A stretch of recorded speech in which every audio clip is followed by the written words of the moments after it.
Hello and welcome to Malagen Insight podcast, where we take you through our investigations, explain how we get our stories, the decisions we make and why we make them.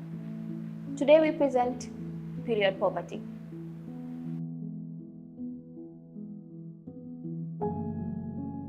Do you know that millions of women and girls worldwide are unable to afford access to basic menstrual products? This phenomenon known as period poverty is a harsh reality for many schoolgirls in the Gambia. In this investigation, we uncover the struggles they face, often in silence. How period poverty forces these girls to miss school, fall behind, or abandon their education entirely, shattering their dreams of a brighter future promised by education. I am Mati Job, and with me is Dijah Jawo, the author behind this compelling story. Dijah, welcome to Malagen Insight podcast. Thank you so much, Mati, for having me. What inspired you to cover this issue and why is it important? Well, I was motivated to go for a story of this nature because menstruation is a natural process, yet many girls and women in the Gambia are denied dignity because of lack of something as basic as sanitary products. This investigation perpetuates gender inequality in our society, affecting their health, education, and opportunities. I believe this investigation will spark conversation and drive policy action to make sanitary products not only accessible and affordable, but free for all girls and women in the Gambia and beyond. Thank you very much, Dijah. What was the reporting process like, the challenges you faced, the people you interviewed? What stood out for you? Mati, that is indeed a significant question that people hardly ask me about all the stories that I have done. But I can tell you that the story was indeed challenging and also eye-opening, especially the former. Many of these girls find it very difficult to speak up, but I was indeed fortunate to gain the trust of these young girls. One particular girl story stood out for me. She told me how she used torn pieces of cloth when she's seen her period because she lacks sanitary products. Her resilience is indeed inspiring, but deeply emotional. Well, Dijah, that was really inspiring. We have heard from the author and her motivations and her personal experience in investigating the story. Now let's dive in.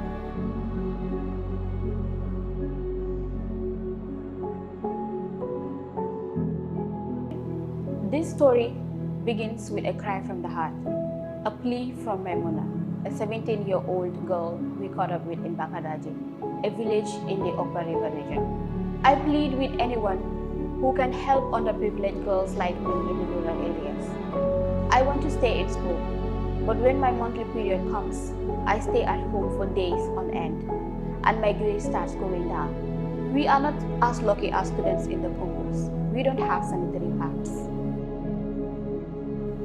Maimuna is not alone in facing this struggle. Her story is shared by other girls like Khadijatu, a top student in Nyakoi Junior School in rural Gambia. The 16-year-old who sees education as her path out of poverty now fears that period poverty might derail her dreams of a brighter future. Other girls have already suffered a fate like that. Teachers and students have confirmed. There must have been some dropouts due to lack of access to sanitary pads, but we don't keep records, so I can't say for sure. I know of two girls who were married off because of absenteeism due to menstruation. They could not afford pads, so they stayed home and eventually got married. Although our investigations focused primarily in the upper and central river regions, where period poverty is widespread, it is still an issue that is prevalent across the Gambian societies. A 2022 survey shows that 3 out of every 10 women do not use sanitary pads. Instead, they use rags and old pieces of cloth during menstruation. But girls are not staying out of school or using rags because they cannot afford menstrual products. There are other reasons.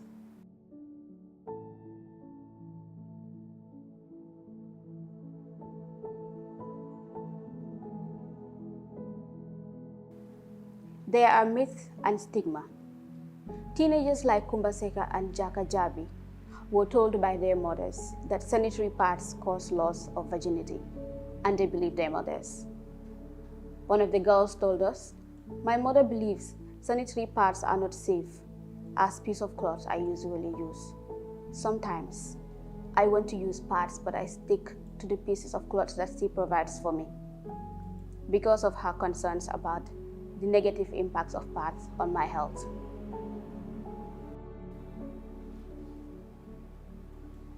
Period poverty goes beyond affordability and stigma.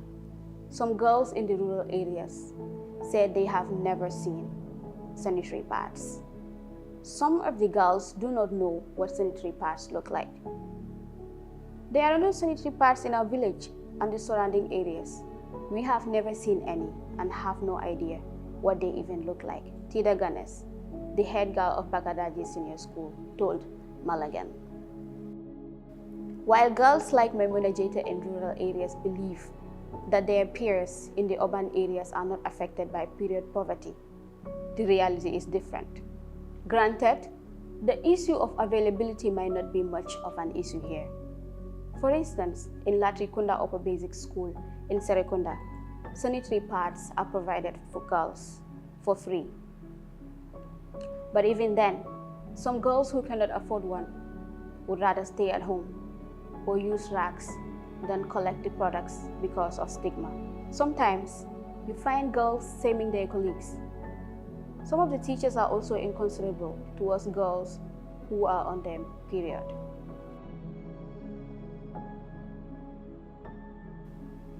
The good news is that support for addressing period poverty is emerging. The UNPF appears to be leading the fight, and this is what the country director, Rose Sarr, told Malagen. By equipping teachers with the right knowledge and tools, we have ensured that young people receive accurate and comprehensive information about mental health. This is a critical step towards breaking down the stigma and providing open dialogue. Our goal is to reach young people with accurate information, whether they are in school or out of school. However, until initiatives like this are fully rolled out and reach every corner of the country, girls like Khadijatu in Bakadaji and Maimuna in places like Nyakoy will continue to bear the burden of period poverty. Some risk dropping out of school, their future stolen.